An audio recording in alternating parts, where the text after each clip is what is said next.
Hi there, it's Kevin with RogueDeckBuilder.com here with a Soul Sisters matchup post-ban. Well, we have 2 more days until ban, or 1 more day until the ban actually goes into effect, so people can still play their Delver decks. So I thought I'd queue this guy, the Soul Sisters, up just in case there's some Delver decks running around that still want to get some fun with Treasure Cruise, or if I wanted to see how it fares against the newer matchups. So right off the bat, I get paired up against the Junk, or Abzan, I guess, aggro deck. And I love facing... I think this is my favorite new matchup. I mean, they do have access to Golgari Charm, Abrupt Decay, Maelstrom Pulse. It can all be a little bit of an issue. And they do also have Path to Exile if they go the white version. And I think that it's easier, though, than the Jund version, because it's very hard for me to deal with Olivia. And Huntmasters can sometimes be a bit of an issue. But Jund doesn't, or the Junk version does not use those, of course, because they're not into red. And so it makes a lot easier matchup facing against Siege Rhinos, Kitchen Finks, Lingering Souls, Liliana, Bob, stuff like that. I can easily outcard advantage through Return to the Ranks and Spectral Possession Ranger of Eos. So people have been asking about Squadron Hawk. Yes, Squadron Hawk will probably come back into the list. The Arctic Champions will once again go to the sideboard unless Splinter Twin becomes big.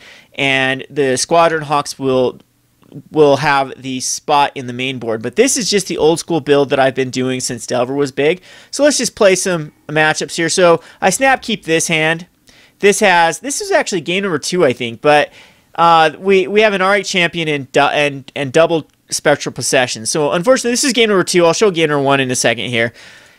And double Return to the Ranks. So this is the hand. This is basically the God hand versus a Abzan midrange deck, because you just have so much value. I don't care what if he first turn Inquisitions, he can only take a Return to the Ranks or an Arctic Champion. He can't take the Spectral Possession. And Thoughtseize will take the Spectral Possession, but he didn't have it, so I'm going to put a Pride Mate underneath the Windburst Height. There is better things to put underneath, but that's fine. Pass the turn back to my opponent. And he doesn't play anything on turn 2, so I know he's probably got like an Abrupt Decay or something, so I throw out Arctic Champion knowing he can't Abrupt Decay it, so he has to Path to Exile it, which is fine. I don't think I even need an Arctic Champion versus his particular list. I mean, Arctic Champion actually isn't very good against the Junk version. It survives against Maelstrom Pulse and Abrupt Decay, but again, it can be Path, and it just doesn't create a lot of value that it does against the red. The red version can be a lot more aggressive with Lightning Bolts, and so Arctic Champion is something that cannot be bolted that's going to get you that life each turn. Whereas this one running Path, I might as well just run a regular Soul Sisters and make him Path like a 1-drop instead of a 2-drop. So anyway, he goes out and throws out a Doran. So a lot of them are gravitating over to Doran the Siege Tower. I particularly think that I like Anafenza better than Doran, as Anafenza just has natural hate against a lot of decks at the moment. I'm thinking Gravecrawler Vengevine is going to be a thing, and I just tested it for playing on a budget episode, and it worked out pretty decently, so I'm thinking that Anafenza might just be better than Doran. Plus, Anafenza is going to make your Goyce and your Siege Rhinos bigger every time it swings in. So Doran comes out, though, and he passes the turn, and here I decide to Soul Warden, and now we have a Sarah's Ascendant. So Spectral Possession of Windburst Heights is so powerful. He's got to take care of all the tokens now. In first game, he did have Maelstrom Pulses, but this is going to give me 4 points live swing, or 3 points live swing, so it's going to kind of halfway negate this Doran swing. I could block if I wanted to, but I don't care about the 5, because I want to guarantee that I get the Windburst Heights trigger. And we've drawn to the best card imaginable with the Honor of the Pure, because we wanted a 2-drop, because it's going to take 2 mana for the Pride Mate. So Pride Mate's going to become a 4/4, and we're going to get in for 8 damage, taking him down to an 11. So he goes down to an 11, but his version, since this is game 2, I decide not to block here, is he brings in Damnation and clears the board. And yeah, so we're left with just a Soul Warden and a Johnny's Pride Mate in the graveyard. He does have to get rid of his Doran, so it gives him a little more card advantage. It was 2 for 3 there. And, well, one of the cards we did get off the Windburst Heights, though. So, I mean, we're still 4 cards to 3 cards. He's used a Damnation. We draw into another Soul Warden, which is great because it's more value. We get back up to a 17 off of the Soul Warden trigger from the Spectral Possession. And he still needs to find a answer for my aggression. Now, he throws out the Siege Rhino. Siege Rhino does some damage. but it cannot block the flyers. So here I draw another Saracen. So let's chuck both of them out. And we're back up to 17 already, and we can attack him with the spirits. So he goes down to an 8. And so now he needs to draw into like another damnation, but he's not getting much value out of it. He decides to activate the treetop village. I could easily just double block the treetop village. He'll kill one of them, and I think that's what he wants to do. He's probably thinking I'm not going to block at all. But I said to triple block his Siege Rhino. Just get it out of the way now. Thinking that both my Ascendants would go to the graveyard. But he chooses a Soul Warden to go to the graveyard. So I have an Ascendant online still. And I gained a net up 1 damage there. As I absorbed the 4 from the Siege Rhino. And gained 4 life. And only took 3 from the treetop. So Siege Rhino number 2 comes in. Down to a 15, but he's down to an 11. And I messed up the math here. I thought I needed 7 mana. So I leave one of these spirits back. But I could easily swung with all of them. Because now I can return to the ranks for everything in my graveyard. And the cool thing about return to the ranks is all of my Soul Sisters will see each other. So I get the 2, or the triggers off of all of the Soul Wardens for the Saracen, the Johnny's Primate, and the other Soul Warden. Alright, so Johnny's Primate becomes a 9/9. Now he needs to draw into another path. He could draw into Abrupt Decay, but I could just get it back with another Return of the Ranks. And he's staring down quite a bit of aggression the following turn, so he can't really attack into a Siege Rhino. He must have drawn into a dud, and he concedes the game. So let's go on to the game that... Game number 1. This should be the right one, unless MTGO is just plain messed up, which would not be a surprise. So, okay, so this one was a snap keep as well. I don't know... Wait a second, this is the same one. So, it's saying that's game number 1. Okay, so we'll play game number 2 then, but this was actually game number 1. This is pre-sideboard. And this one has Spectral Procession hand as well, I believe. We'll see. Alright, so yeah, this one has a Soul Warden, Honor the Pure, and double Spectral Procession draw as well. So, very similar draws. But we have a first turn Soul Warden against a first turn nothing. And here we draw into the... I could have played the Honor the Pure there, but I'm like, Saracen, and I might as well just chuck the Saracen out and then throw the Windbrace Heights. Because I don't know if I'm going to draw into a third land source to have the Spectral Procession on time, and I want the Spectral Procession on time. So here, Spectral Procession or Ranger. Ranger is by far the more powerful of the cards. So Ranger goes underneath the Windbrace Heights, the other gets shuffled away, and the Ascendant comes out and gains me some value. So nice little 2-point swing there. And 21 to 18. So here we draw the path, which is great versus his deck. It gets rid of Goyfs and Siege Rhinos, and as well as Kitchen Finks. So here, though, we will just go ahead and play the Spectral Processions and gain some more life, putting us up to 24. Now the Saracen is really close to getting up to that life total. So he Abrupt Decays it, but he has to play Reactionary Magic here, which is not what you want to do, and has to Maelstrom Pulse to keep me from activating the Windbrace Heights.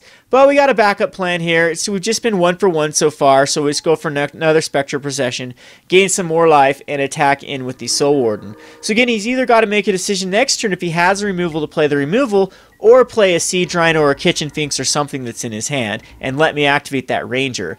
But he goes with a Goyf, and Goyf's not going to do it. It's going to allow me to fly over top and cast that.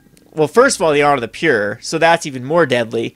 And attacking with the spirits. And I drew a land there, so everything was just peachy. We drew exactly what we wanted to do, and we're going to get it for 6 and cast that Ranger, putting us up to a 29, which allows us to get 2 Sarah's Ascendants, which are going to basically seal the deal. Attacks in with the Goyf.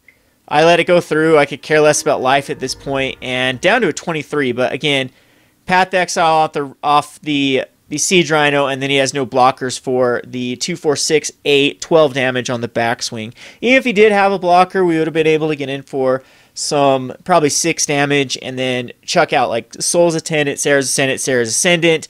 That would have actually gained us 1, 2, 3, 4, 5. Or actually what we could have done is Arctic Champion, Soul Attendant, and then Sarah's Ascendant. That would have gained us 1, 2, 3, 4, 5, 6. Yeah, putting us at 29. And not quite... Yeah, we could actually cast them all. Because no, we'd be 1 off. But still, we'd be up to a 29.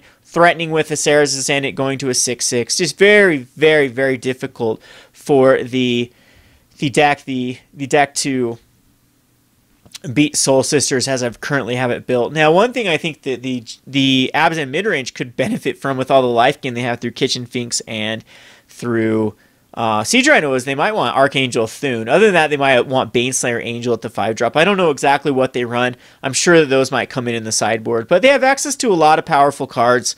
But again, Soul Sisters, just any sort of creature-based aggro, or even this makes it better. This is a mid-range control/creature-based aggro deck. Is very, very, very, very easy for Soul Sisters to beat. I mean, I'm sure that Soul Sisters has an astronomical win record against the junk mid-range type deck. In fact, in my first PTQ that I won with Soul Sisters, I was going up. I barely squoze in at the 8th rank spot. And my opponent was playing junk, and at that time I had Deathrite Shamans and didn't have Oozes at the time, but I had Deathrite Shamans and Tarmogoyf and Liliana, and easily 2-0'd him. I think I even mulled the 5 and it still was able to 2-0 him quite easily with the Soul Sisters build, as they really can't keep up with the card advantage. They can Inquisition and Thoughtseize me all they want, and then try to go the Goyf strategy, but there's so many ways to either go bigger than Goyf. Like, one of the things I really like about this is the Johnny's Primate is a lot of times a 5/5 when the Goyf's a 4/5, and then it becomes like a 9/9, and then they have to use they have limited removal that eventually you're going to be able to keep drawing into stuff. And a card like either Immortal Servitude or Return to the Ranks just puts you over the top versus the I was actually playing one of the other matchups was a Jund matchup in the before the top 8, and yeah, he killed everything over and over and over, and Immortal Servitude, double Immortal Servitude brought basically everything back. But I like Return to the Ranks so much more than Immortal Servitude now, so we even got better tools since I won that PTQ. So anyway, I'm thinking we're well positioned against the metagame if the metagame does switch over to more of a mid-range or either big zoo or small zoo affinity. I did when I was playing the Play on Budget, I played against Affinity, Through the Breach, a Delver that was still trying to get their Delver, and then an Undying type brew. So it was a lot of mid-range type stuff. And like the junk, this deck is gonna feed off of Through the Breach big time. Like, junk is made to wreck combo decks. It can stabilize versus burn as well. So any other mid-range type strategy they do quite well against, because they have Goyfs, they have Siege Rhinos, they have Kitchen Finks. They will gain them all that value. They even have access to Abzan Balos in the sideboard. And then they can play the Attrition War first turn. In my Play on a Budget, you'll see I go first turn Duress, because it is playing on a budget, so I had to use a budget card, and took the Through the Breach, or took the Scape Shift in the Through the Breach match, and the guy had like nothing in his hand. He had no relevant cards after Scape Shift was taken out. And same thing with the junk mid-range type deck. Now that Thoughtseize is not giving your opponent some cards in the graveyard for Treasure Cruiser or Dig Through Times, it's once again an incredibly powerful card against combo. So it's going to eat up on the Through the Breach decks and the Scape Shift decks, and probably the Splinter Twin decks. Especially an uncounterable Abrupt Decay is really messy for Splinter Twin to come back from. And then I'm sure that Tron is going to now become big to actually feed off the Jund and the junk mid-range type decks. And one of the bad things, though, is we do have a pretty nasty matchup against Tron. We do have Suppression Field and the Stony Silence, but sometimes that's not enough. I mean, Tron's not unwinnable, though. There is ways for you to come back from Tron with Soul Sisters. Well, I've been long-winded with this video. Just thought I'd try a replay video to show you that Soul Sisters is still alive and well. I'm actually thinking I like it better. When Delver first came out and was the big bad man on campus, and like 90% of the decks were Delver, I went infinite with tickets, packs and tickets with Soul Sisters, because even with such a small profit margin, it cost 2 tickets to join, and you could sell the packs back then for I think 2.65 or 2.85. It was very easy for me to keep the streak up because of the Delver decks were very easy for Soul Sisters. Now, it wasn't an auto win. They could still get some Treasure Cruise into just so much removal that it was hard for Soul Sisters to actually beat it. Or the double Delver draw was very hard to beat with Soul Sisters as well. If they go first turn Delver, second turn Delver, flip, and then they just control like Vapor Snag on your Arc Champion, etc., etc. That was very hard to beat. But anyway, After the metagame adjusted, I didn't actually see a lot of Delver. There was a lot of decks that were preying on Delver, and like tons of Scape Shift and Through the Breach, which is very hard for Soul Sisters to beat.